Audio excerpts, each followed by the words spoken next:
Olá, sejam todos muito bem-vindos de volta. Eu sou Felipe Novaes, advogado, professor de Direito Civil aqui da UAB, e a gente fala hoje sobre o pagamento.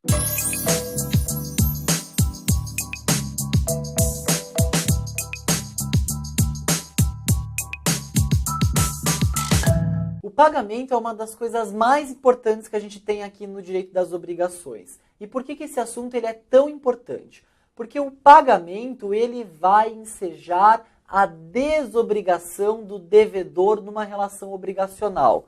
Então, a gente pode conceituar esse instituto como sendo o adimplemento ou o cumprimento voluntário de uma obrigação e que vai ter como consequência a extinção dessa. Olha que importante. Então, lembram-se que a gente tinha dito, vamos imaginar em algum contrato que se firme.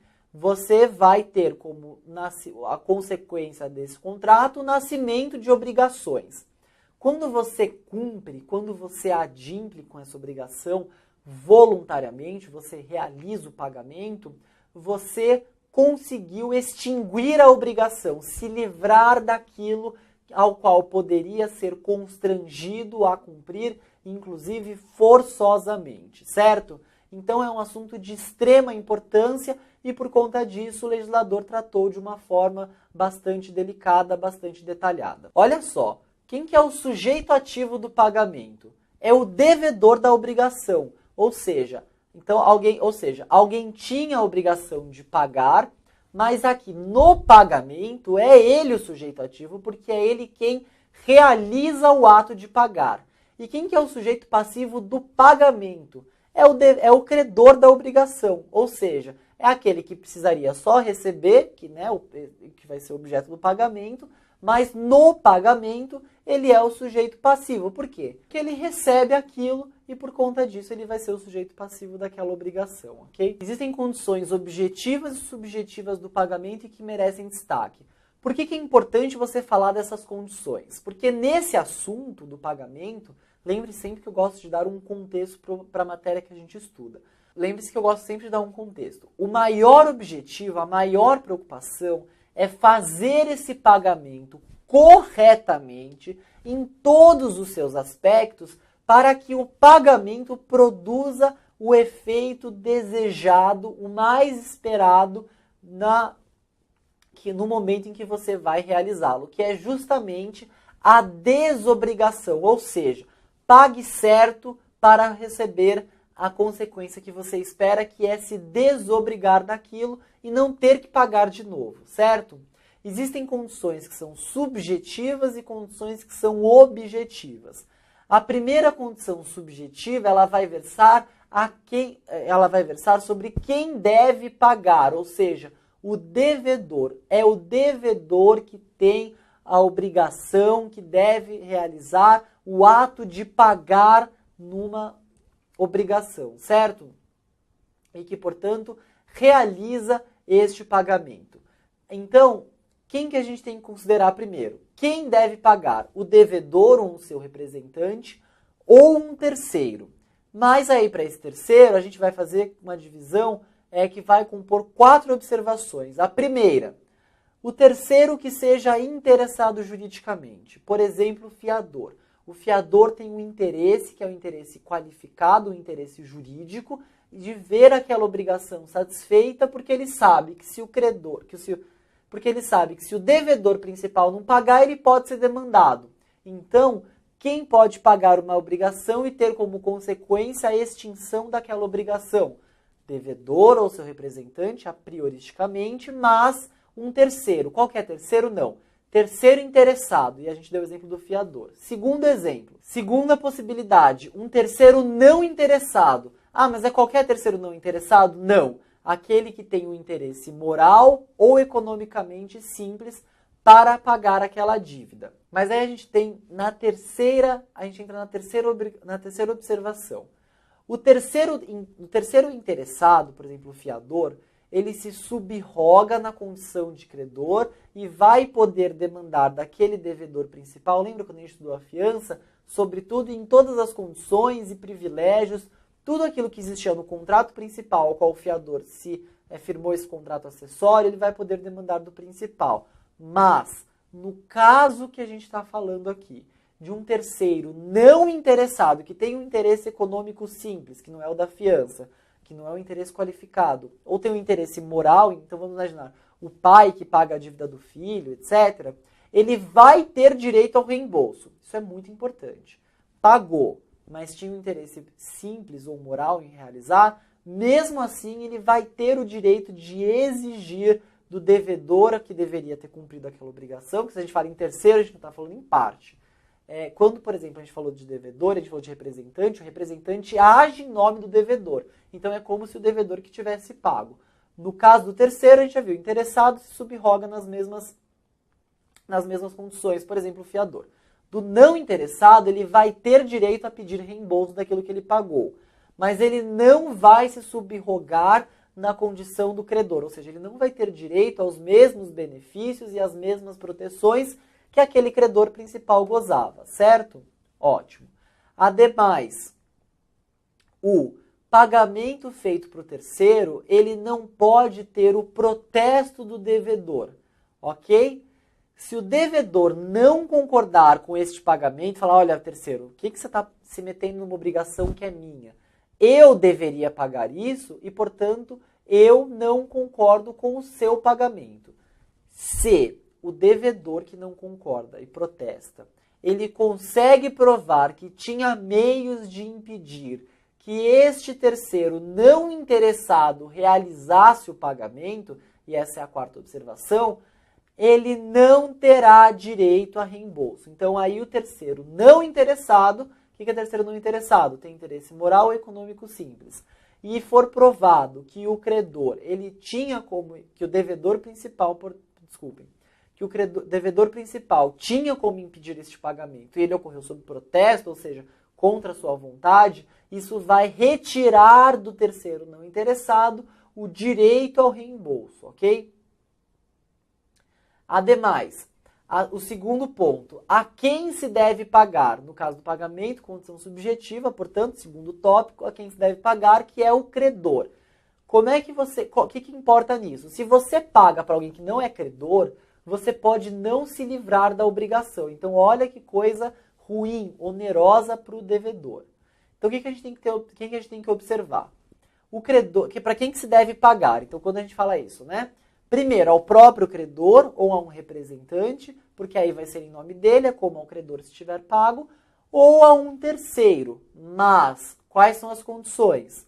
Só vai ter efeito se o credor ratificar este ato posteriormente, ok?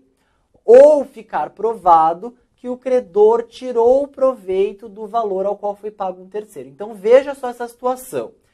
Você tem uma dívida e você precisa pagar essa dívida, certo? É justamente desse momento que a gente está falando, do pagamento.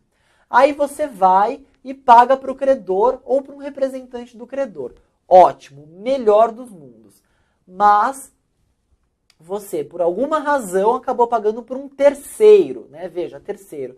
Terceiro que não é parte. Ótimo. A situação não é tão boa assim. Mas vai ter o condão de extinguir a sua obrigação de pagar em relação àquele credor que você não pagou, você pagou para um terceiro, se este credor ratificar isso que você fez. Olha, você pagou para o terceiro, mas eu estou aqui ratificando. Ou ficar provado que esse credor se beneficiou daquilo que estava sendo pago, ok? E uma terceira observação é que este credor ele precisa ser aparente ou putativo, ou seja, tem que ter tido uma motivação mínima que dê ensejo, que tivesse dado ensejo ao pagamento errado feito do devedor para um terceiro, quando na verdade ele deveria ter feito para esse credor principal, ok? Objetivamente, a gente considera 3 elementos. Primeiro, o objeto do pagamento e a prova desse pagamento. Então vamos lá. Você deve algo. Então, objetivamente, você tem que ter um objeto que tem que ser o mesmo daquele pactuado. Então, para você se livrar da obrigação, você tem que pagar e pagar o objeto convencionado. E tem que ter a prova daquele pagamento, certo? Muito importante. Ademais, tem o lugar que tem que ser observado para que o pagamento seja válido. Este lugar, em regra, é o domicílio do devedor, mas isso pode ser afastado se as partes convencionarem diversamente ou se a lei, a natureza ou as circunstâncias daquela relação obrigacional alterarem isso. Isso também é possível. Ademais, se for bem imóvel, o lugar do pagamento é o lugar onde o bem está localizado. Ademais, pode com que isso seja alterado? Sim, desde que haja um fato grave, um motivo grave, e essa mudança não acarrete prejuízo para o credor, ok? Muito bem. Outro critério objetivo, tempo do pagamento. Via de regra, é o próprio vencimento da obrigação. Mas, ao artigo 333 vai dizer, veja lá, ao credor assistirá o direito de cobrar a dívida antes de vencido o prazo estipulado no contrato ou marcado neste código. Aí vai trazer 3 hipóteses. Primeiro, falência do devedor ou concurso de credores, que a gente já viu. Segundo, se os bens hipotecados ou empenhados forem penhorados em execução por outro credor. Terceiro, se cessarem ou se tornarem insuficientes as garantias do débito fidejussórias ou reais e o devedor intimado se negar a reforçá-las. Então, são sempre hipóteses em que as garantias do credor, elas se tornaram menores, elas se tornaram mais duvidosas e que, portanto, poderia pôr em risco ao cumprimento da obrigação. Nesse caso, em relação ao tempo, condição objetiva do pagamento, a gente vai ver que a regra geral, que é o próprio vencimento da obrigação, vai ser afastado em benefício dessas regras especiais, ou seja, o vencimento antecipado daquela obrigação e que, portanto, vai dar ensejo à condição do pagamento, ok? Bem, dois últimos institutos que eu gostaria de falar nessa aula. Primeiro, pagamento em consignação. O que é o pagamento em consignação? A gente vai tratar melhor, né? Vocês vão estudar melhor essa matéria em processo civil. Então a gente só vai dizer do que se trata aqui, certo? No pagamento em consignação, o que vai acontecer é o seguinte: por alguma razão, você não está conseguindo pagar para o credor. Seja porque ele não quer receber, seja porque você não sabe quem é, seja porque você tem dúvida de quem é o credor, mas enfim, a situação é, você não consegue pagar, você quer pagar. Você sabe que você tem uma dívida, você sabe que você precisa cumprir com aquilo, você quer se livrar da obrigação de pagar, porque ficar nessa condição é oneroso para você, principalmente se você quer cumprir com a obrigação, mas você não está conseguindo por alguma dessas hipóteses que eu disse. Nesse caso, você consigna o pagamento, ou seja, você faz um depósito, e ele pode ser judicial ou extrajudicial, para se desobrigar dessa dívida. Você vai dizer, olha, eu não sei se é você ou você, o que eu vou fazer? Eu vou consignar o pagamento, vou fazer um depósito daquilo que eu preciso pagar, vai ficar ali bonitinho, e aí depois vocês vão ver quem que vai ter direito, ou a forma, ou o lugar, etc. Por quê? Esse depósito ele vai ter como atribuição, ele vai ter como consequência, como efeito, a desobrigação do devedor principal. Então, olha como isso é extremamente importante, ok? O segundo instituto vai ser este pagamento em subrogação, que ele vai ocorrer quando alguém se subroga no lugar de outro, ou seja, há uma substituição do credor e do devedor. E com isso, todos os direitos, privilégios e garantias que eram do credor original, por exemplo, serão transferidos no momento em que isso ocorre. Então não é só uma mera possibilidade de cobrar, é uma transferência, ocorre uma subrogação, um novo credor vai tomar lugar daquele credor antigo, ok? Isso vai acontecer nos termos do artigo 346, que vai dizer: a subrogação opera-se de pleno direito em favor do credor que paga a dívida do devedor comum. As hipóteses da subrogação de credores, por exemplo, ela vai ser tratada do artigo 346, que merece uma análise apurada e que vocês podem fazer pelo código de vocês, ok? Essa subrogação, portanto, ela pode ser legal, que são as hipóteses trazidas pelo 346, que merece uma análise apurada. Quais são as hipóteses, as situações que podem dar ensejo a essa subrogação, a essa transferência, ou elas podem ser convencionais, que vão ser aquelas hipóteses trazidas pelo 347 e que também merecem ter conhecidos os seus dois incisos, ok? Então é isso, a gente vai encerrar a aula por aqui. Na próxima aula a gente fala sobre novação. Mais uma vez, antes de encerrar, continuo pedindo a ajuda de vocês para que compartilhem nosso vídeo, para que curtam, façam seus comentários pertinentes e divulguem o material para os colegas que também estão prestando o exame de ordem, ok? Muito obrigado pela atenção e até a próxima aula.